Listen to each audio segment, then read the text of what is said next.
ஓடிஜியை டைமரை 10 நிமிஷத்துக்கு ஆன் பண்ணிவிட்டு top and bottom rod section on பண்ணிவிட்டு கரெக்டாக 180 டிகிரியில் ப்ரீஹீட் ஆன் பண்ணிக்கோங்க. 6 இன்ச்சு பேன் எடுத்திருக்கேன், 1/2 kg சைஸு. இதோட அளவு பார்த்திங்கன்னா, அதாவது இது வந்து 17 சென்டிமீட்டர் இருக்கும். இதோட 17 சென்டிமீட்டர் இருக்கும் இந்த அகலம். இதோட உயரம் பார்த்திங்கன்னா கரெக்டாக 6 சென்டிமீட்டர் இருக்கும். இப்போ இதில் நான் வந்து 3/4 kg அளவு கேக்கு கூட நான் இதில் பேக் பண்ணலாம். நான் சில டின்லலாம் உயரம் கம்மியாக இருக்கும். இப்போ இது பார்த்திங்கன்னா இதுவும் 1/2 kg டின்னு தான். ஆனால் இதோட ஹைட்டு பாருங்கள் எவ்வளோ இருக்குன்னு, இதுக்கும் டிஃப்ரென்ஸ் பாருங்கள் எவ்வளோ இருக்குன்னு. இதில் வந்து 1/2 kg கேக் மட்டும்தான் பண்ண முடியும். ஆனால் இப்போ நான் எடுத்துருக்கிறதுல 3/4 kgயும் செய்யலாம். அதாவது ஹைட்டு வந்து கொஞ்சம் அதிகமாக கிடைக்கும்.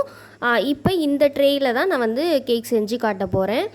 வந்து லைட்டாக வந்து ஆயில் அப்ளை பண்ணிவிட்டு அதில் வந்து அடியிலையும் சைடுலேயும் நம்ம வந்து பட்டர் பேப்பர் போட்டு எடுத்துக்கலாம். அப்போது ரிமூவ் பண்ணுறதுக்கும் நம்மளுக்கு வந்து ஈஸியாக இருக்கும். அதே நேரத்தில் நம்மளுக்கு வந்து அதிக வேஸ்டேஜ் ஆகாமல் இருக்கும். மாதிரி பட்டர் பேப்பர் போட்டதுக்கப்புறம் ஒரு ஓரமாக எடுத்து வச்சிடலாம். இப்போ ஒரு ஈரமில்லாத பவுல் வந்து 2 பவுல் எடுத்திருக்கேன். இதில் வந்து ரூம் டெம்பரேச்சரில் இருக்க முட்டை வந்து நான் 3 முட்டை எடுத்திருக்கேன். கண்டிப்பாக ரூம் டெம்பரேச்சரில் உள்ள முட்டையை பயன்படுத்தினீங்கன்னா தான் நான் சொல்கிற ரிசல்ட் வரும். ஃப்ரிட்ஜிலேருந்து எடுத்து யூஸ் பண்ணுறீங்கன்னா கரெக்டாக 3 மணி நேரத்துக்கு முன்னாடியே வெளியில் எடுத்து வச்சுட்டு அது கூலிங் அதுக்கப்புறமா தான் நம்ம யூஸ் பண்ணணும். இப்போ வந்து ரூம் டெம்பரேச்சரில் இருக்க முட்டை வந்து 3 முட்டை எடுத்திருக்கேன். 3 முட்டையும் மஞ்சள் கரு தனியாக வெள்ளை கரு தனியாக செப்பரேட்டாக பிரித்து எடுத்துக்கலாம்.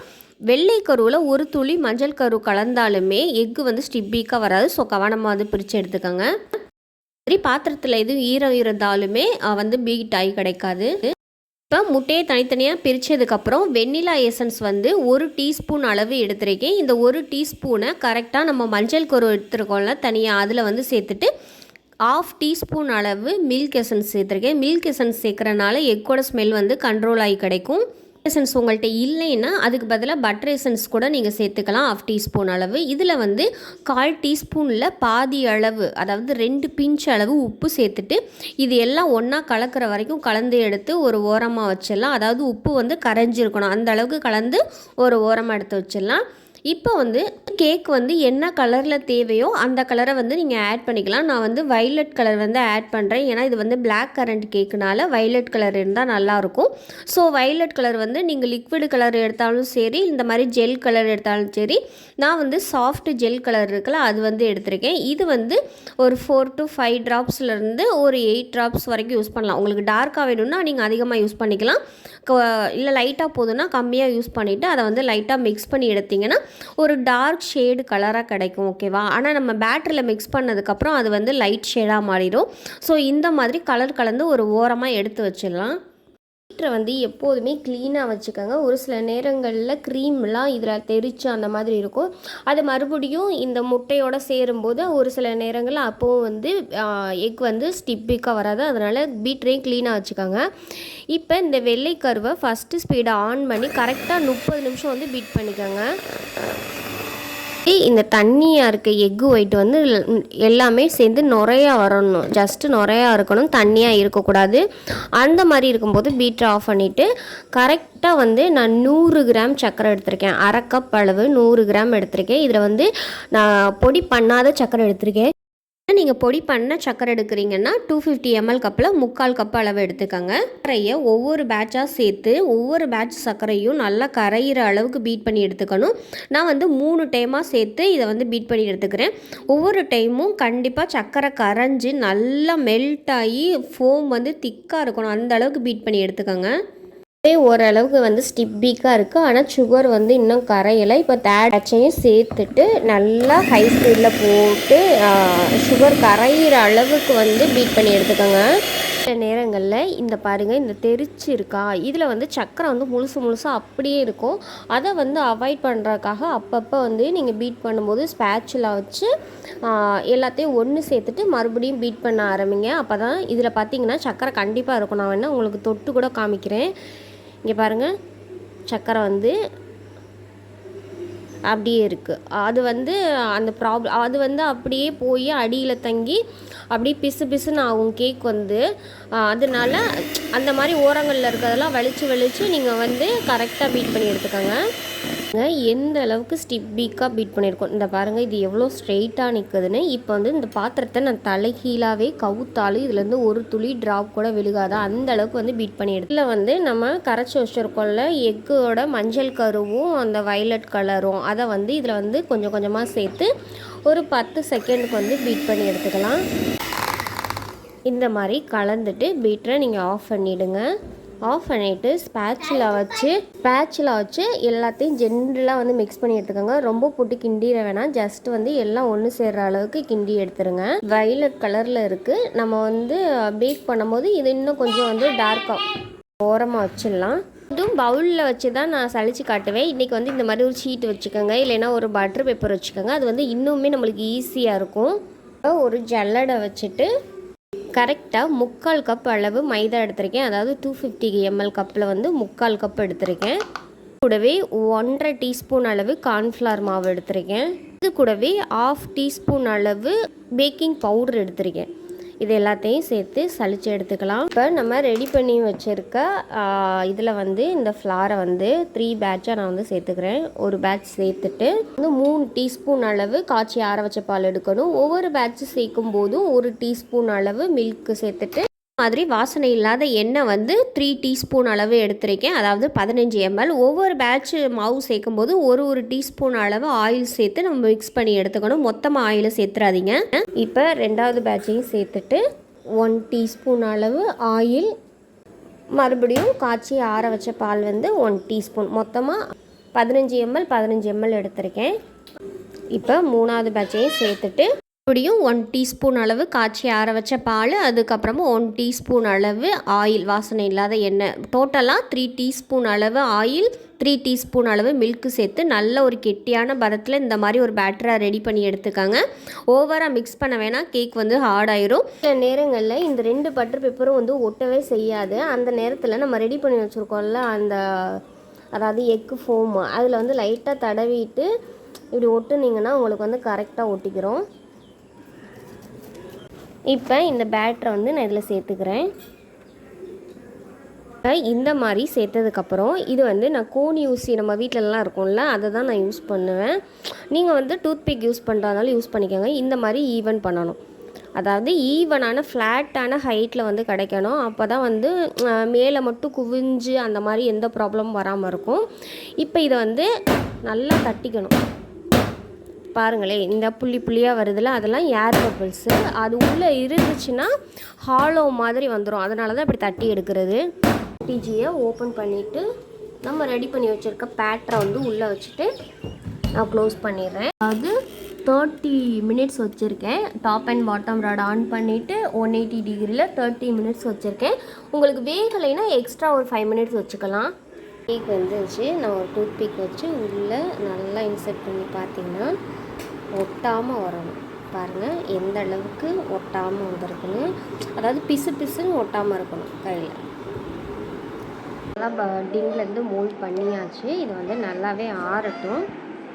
இப்போ 1/2 kg கேக் போர்டு வந்து எடுத்திருக்கேன். இதில் வந்து நார்மலாக ஒரு பேப்பர் இருக்குல்ல, அதில் வந்து ஹார்ட் ஷேப்பில் வந்து நான் கட் பண்ணி எடுத்திருக்கேன். அதாவது அந்த போர்டுக்குள்ளே ஃபிக்ஸ் ஆகணும். அதே மாதிரி அந்த கட் பண்ணது வந்து ஒரு சென்டிமீட்டர் வந்து சுற்றி இடைவெளி இருக்கிற மாதிரி நான் கட் பண்ணி எடுத்திருக்கேன். ஏன்னா நம்ம க்ரீம் வச்சு அப்ளை பண்ணும்போது அது வந்து எட்ஜ் வரைக்கும் வந்துடும். இந்த மாதிரி ஒரு ஹார்ட் ஷேப்பில் கட் பண்ணி எடுத்துகிட்டு பட்டர் பேப்பரை வந்து நம்ம ரிமூவ் பண்ணிக்கலாம். கேக் நல்லா ஆறுனதுக்கப்புறம் தான் பட்டர் பேப்பர் ரிமூவ் பண்ணணும். மேலே பாருங்கள் நம்மளுக்கு வந்து லைட்டாக ப்ரௌன் கலர் மாதிரி தான் இருக்கும். ஆனால் உள்ளே பார்த்திங்கன்னா நல்லா வயலட்டாக இருக்கும். ஸோ மேலே இருக்க லைட்டான பகுதியை மட்டும் நம்ம வந்து ட்ரிம் பண்ணி எடுத்துட்டோம்னா நம்மளுக்கு வந்து கலர் ஈவனாக கிடைக்கும். ஸோ வந்து ட்ரிம் பண்ணதுக்கப்புறம் பாருங்கள் எவ்வளோ சாஃப்டாக எவ்வளோ ஸ்பாஞ்சாக அவ்வளோ அழகாக வந்திருக்கு. இப்போ அடியில் போட்டிருக்க பட்டர் பேப்பரையும் நம்ம வந்து ரிமூவ் பண்ணி எடுத்துக்கலாம். பாருங்கள் கொஞ்சம் கூட பிசுப்பு தன்மை இல்லாமல் அவ்வளோ சாஃப்டாக அவ்வளோ டெக்ஸ்சராக வந்திருக்கு. இப்போ வந்து நம்ம கட் பண்ணி வச்சுருக்கோம்ல அந்த ஷீட்டை வச்சு நம்ம ஹார்ட்டாக வந்து கட் பண்ணி எடுத்துக்கலாம். ஒரு பெரிய பவுல் எடுத்திருக்கேன். இதில் வந்து ஐஸ் கட்டிகள் அது மட்டும் இல்லாமல் ஐஸ் தண்ணியோடு சேர்த்து நான் வந்து நிறையா எடுத்திருக்கேன். அதாவது இது மேலே வந்து இன்னொரு பாத்திரம் வைக்கணும். அந்த பாத்திரத்தை வந்து இது கூலிங்காக வச்சுக்கணும். அந்த மாதிரி நான் எடுத்திருக்கேன். ஏன்னா இப்போ வந்து வெயில் காலம் ஆரம்பிச்சிருச்சுல, அதனால் க்ரீம் வந்து மெல்ட் ஆகாமல் இருக்கிறதுக்காக நம்ம இப்படி பண்ணுறோம். இப்போ இதில் வந்து 250 ml கப்பில் ஒரு கப் அளவு நான் எடுத்திருக்கேன். ஏன்னா நம்ம நார்மல் ரவுண்ட் கேக்கை விட ஹாட் கேக்கில் வந்து க்ரீம் கொஞ்சம் கம்மியாக எடுத்தாலே போதும். அதாவது 3/4 kgக்கு நான் வந்து ஒரு கப் அளவு 250 ml கப்பில் ஒரு கப் அளவு எடுத்து பீட்டரை ஸ்லோ ஸ்பீடில் போட்டு இந்த மாதிரி பீட் பண்ணி எடுத்துக்கிறேன். அதுக்கப்புறமா போக போக தான் ஹை ஸ்பீடு இன்க்ரீஸ் பண்ணணும். ஃபஸ்ட்டே ஹை ஸ்பீடில் போட்டு நீங்கள் வந்து பீட் பண்ணாதீங்க. இப்போ இந்த அளவுக்கு பீட் ஆனதுக்கப்புறம் 2 டேபிள் ஸ்பூன் அளவு ஐசிங் சுகர் எடுத்துருக்கேன். பவுடர் சுகர் இல்லை, ஐசிங் சுகர் எடுத்துருக்கேன். இந்த சுகரை சேர்த்துட்டு நல்லா இந்த மாதிரி ஸ்டிப்பிக்காக பீட் பண்ணி எடுத்துக்கலாம். இதில் வந்து நம்மளுக்கு தேவையான கலர் எதுவோ அதில் வந்து நம்ம ஆட் பண்ணிக்கலாம். மோஸ்ட்லி விப்பிங் க்ரீம்லேயே வந்து ஒரு வெண்ணிலா ஃப்ளேவர் மாதிரி இருக்கும். உங்களுக்கு வேணும்னா நீங்கள் வந்து என்ன கேக்குக்கான ஃப்ளேவர் யூஸ் பண்ணுறீங்களோ, அதாவது எசன்ஸ், அது வந்து நீங்கள் யூஸ் பண்ணி இந்த மாதிரி பீட் பண்ணி எடுத்துக்கலாம். இப்போ நான் வந்து பைப்பிங் பேக் எடுத்திருக்கேன். இது வந்து சின்ன பைப்பிங் பேக். இது வந்து நாசில் போட்டு டிசைன் போடுறதுக்கு. இது வந்து பெரிய பைப்பிங் பேக். இந்த பேக்கில் தான் நம்ம வந்து விப்பிங் க்ரீம் நிறைய போட்டு ஃபுல்லாக வந்து ஃபினிஷ் பண்ணுறதுக்கு யூஸ் பண்ண போகிறோம். இதில் வந்து நம்ம ரெடி பண்ணி வச்சுருக்க விப்பிங் க்ரீமை ஒரு ஸ்பேச்சுலா வச்சு நான் போட்டு எடுத்துக்கிறேன். எட்ஜில் வந்து ஒரு 7 mm அந்த அளவுக்கு வந்து நம்ம கட் பண்ணி எடுத்துக்கலாம். இது வந்து கரெக்டாக இருக்கும். சில பேருக்கு வந்து விப்பிங் க்ரீம் வந்து கையில் ஒட்டுது, கையில் இந்த பக்கம் பிதுக்கும்போது இந்த பக்கம் பிதுங்கி வந்துடுதுன்னு சொல்கிறீங்க. அவங்களாம் இந்த மாதிரி ஒரு ஸ்கேலு இல்லைன்னா ஸ்க்ரப்பரு அந்த மாதிரி வச்சு இந்த மாதிரி அழுத்தம் கொடுத்து, அதாவது உள்ளே இருக்க காற்றை வெளியில் தள்ளிட்டு நீங்கள் வந்து இந்த மாதிரி ஸ்க்ரப்பர் வச்சு அழுத்தி எடுத்திங்கன்னா இந்த பக்கம் நம்ம கை பிடிக்கிற பக்கம் வந்து நம்மளுக்கு கையில் வந்து ஒட்டாது. ஸோ வந்து இதில் வந்து இன்னும் எனக்கு பர்ஃபெக்டாக ஒட்டவே கூடாதுன்னு நினச்சிங்கன்னா இந்த மாதிரி சுருக்கிட்டு ஒரு லப்பர் பேண்ட் போட்டு நீங்கள் வந்து டைட்டாக க்ளோஸ் பண்ணிடலாம். இல்லைன்னா இந்த மாதிரி ஒரு திருகி ஒரு நாட் போட்டுக்கலாம். இல்லைன்னா இந்த மாதிரி திருகி அப்படியே பிடிச்சிக்கலாம். இப்போ இந்த மாதிரி யூஸ் பண்ணும்போது கையில் வந்து நம்மளுக்கு க்ரீம் வந்து அங்கே இங்கேயும் இழுக்காது. இப்போ நான் வந்து சுகர் சிரப்பு வந்து ரெடி பண்ணியிருக்கேன். 1/2 கப் தண்ணியில் 1/4 கப் ப்ளஸ் ஒரு டேபிள் ஸ்பூன் அளவு சர்க்கரை சேர்த்துட்டு நல்லா வந்து பாயில் பண்ணிவிட்டு அதை ஆற வச்சுருக்கேன். அதாவது சர்க்கரை கரையிற அளவுக்கு கொதிக்க விட்டுட்டு நான் வந்து எடுத்து வச்சுருக்கேன். இப்போ பிளாக் கரண்ட் கேக் தானே செய்ய போகிறோம். அதனால் பிளாக் கரண்ட் க்ரஷ் வந்து எடுத்திருக்கேன். இது வந்து 175 ரூபா வரும். அதாவது 750 ml அளவு வரும். இதை வந்து நார்மல் ரூம் டெம்பரேச்சரில் வச்சுக்கலாம். இதை வந்து யூஸ் பண்ணுறதுக்கு முன்னாடி எப்போதுமே க்ரஷ் எல்லாம் ஒரு ஷேக் பண்ணிவிட்டு அதுக்கப்புறமா யூஸ் பண்ணுங்கள். இதை வந்து நான் வந்து லைட்டாக ஷேக் பண்ணிவிட்டு ஒரு டேபிள் ஸ்பூன் அளவுக்கு நம்ம அந்த சுகர் சிரப்லேயே வந்து கலந்துட்டு நம்ம வந்து கேக்கில் அப்ளை பண்ணோன்னா அந்த பிளாக் கரண்டோட ஃப்ளேவர் வந்து இன்னுமே அதிகமாக இருக்கும். இது எல்லா கேக்குக்குமே பொருந்தும். நான் ஒரு லேயரை வச்சுக்கிறேன். லேயர் மாதிரி ப்ரஷ்ஷில் வந்து நான் ஒரு டைம் வந்து முக்கி எடுத்து அப்படியே வைக்கிறேன் ஒரு இடத்துல. நம்ம ரெடி பண்ணி வச்சுருக்க விப்பிங் க்ரீமை வந்து இதில் சேர்த்துடலாம். பேலட் நைஃப் வச்சு இந்த மாதிரி ரொம்பலாம் அழுத்தம் கொடுக்காதீங்க. அழுத்தம் கொடுத்தீங்கன்னா க்ரீம் வந்து டபக்குன்னு எடுத்துக்கிட்டு வந்துடும். அதனால் ஜஸ்ட் வந்து இந்த மாதிரி ஈவன் மட்டும் பண்ணிக்கோங்க. க்ரீம் அப்ளை பண்ணிவிட்டு எட்ஜில் வந்து ஒரு ஓரம் மாதிரி, அதாவது இந்த அணை கட்டுறது மாதிரி லைட்டாக ஒரு லைன் போட்டு எடுத்துக்கிறேன். அப்போ தான் நம்ம கொடுக்குற ஃபில்லிங்ஸ் வந்து வெளியில் க்ரம் கோட் கொடுக்கும்போது வராமல் இருக்கும். ஸோ வந்து இந்த க்ரஷ்ஷை வந்து நான் ஒரு 1.5 டேபிள் ஸ்பூன் அளவு சேர்த்துட்டு ஒரு பேலட் நைஃப் வச்சு நல்லா ஈவன் லேயரை வந்து நம்ம கரெக்டாக கீழே இருக்க லேயர் கூட பொருந்துற அளவுக்கு கரெக்டாக ஃபிட்டாக வச்சுக்கோங்க. அதுக்கப்புறம் மறுபடியும் சுகர் சிரப்பை அப்ளை பண்ணிவிட்டு மறுபடியும் வந்து விப்பிங் க்ரீம் வந்து மறுபடியும் அப்ளை பண்ணி எடுத்துக்கலாம். மறுபடியும் பேலட் நைஃபை வச்சு லைட்டாக அதை வந்து ஈவன் மட்டும்தான் பண்ணணும். பண்ணிவிட்டு அதுக்கப்புறமா மறுபடியும் நம்ம வந்து பிளாக் கரண்ட் க்ரஷ் வந்து ஒரு 1.5 டேபிள் ஸ்பூன் அளவு சேர்த்துட்டு மறுபடியும் அதை ஈவன் பண்ணிவிட்டு மறுபடியும் அடுத்த லேயரை வந்து நம்ம வந்து ஃபிக்ஸ் பண்ணி வச்சிடலாம். ஃபிக்ஸ் பண்ணிவிட்டு இதில் வந்து சுகர் சிரப்பை மட்டும் அப்ளை பண்ணி எடுத்துக்கலாம். அதுக்கப்புறமா வந்து விப்பிங் க்ரீமை வந்து லைட்டாக கொடுத்துட்டு நம்ம வந்து க்ரம் கோட், அதாவது க்ரம்ஸ் எல்லாம் வந்து ஃபினிஷ் பண்ணி எடுத்துக்கணும். அதாவது கேக்கோட துகள்களை மறைக்கிறதுக்காக லைட்டாக விப்பிங் க்ரீம் வச்சு பூசி மொழுகிறது தான் க்ரம் கோட்டுன்னு சொல்லுவாங்க. அந்த க்ரம்ஸ் மாதிரி இருக்குது பாருங்கள், கேக்கோட துணுக்குகள், அது வந்து வெளியில் வராத அளவுக்கு நம்ம வந்து க்ரம் கோட் கொடுத்து பிகினர்ஸாக இருக்கவங்க ஃப்ரிட்ஜில் வச்சு 1/2 hour கழித்து மறுபடியும் மெயின் கோட் கொடுத்து எடுத்துக்கோங்க. நான் வந்து அது எடுத்தது வந்து கடைசியில் ஷூட் ஆகலை, அதுதான் ப்ராப்ளம். ஃபினிஷ் பண்ணது லைட்டாக வந்து கோட்டிங் கொடுத்தது எல்லாமே டெலீட் ஆகிடுச்சு. ஸோ வந்து இந்த மாதிரி லைட்டாக கொடுத்தா போதும், ரொம்பலாம் கொடுக்க தேவையில்லை. அதுக்கடுத்து வந்து நம்ம கனாஷ் வந்து ப்ரிப்பேர் பண்ணுவோம்ல, அது ஊற்றுனதுக்கப்புறம் தெரியாது. கரெக்டாக 75 கிராம் அளவு ஒயிட் காம்பவுண்ட் சாக்லேட்டும் 75 கிராம் விப்பிங் க்ரீமும் சேர்த்து டபுள் பாயில் மெத்தடில் வந்து மெல்ட் பண்ணி எடுத்துக்கலாம். அதை வந்து நல்லா சூடு ஆறணும், அதாவது ரூம் டெம்பரேச்சர்லேயே சூடு ஆறினதுக்கப்புறம் இந்த மாதிரி ஒரு கன்சிஸ்டன்சியில் இருக்கணும். அந்த அளவுக்கு வந்ததுக்கப்புறம் நம்ம வந்து இதில் வந்து கலர்ஸ் வந்து ஆட் பண்ணலாம்.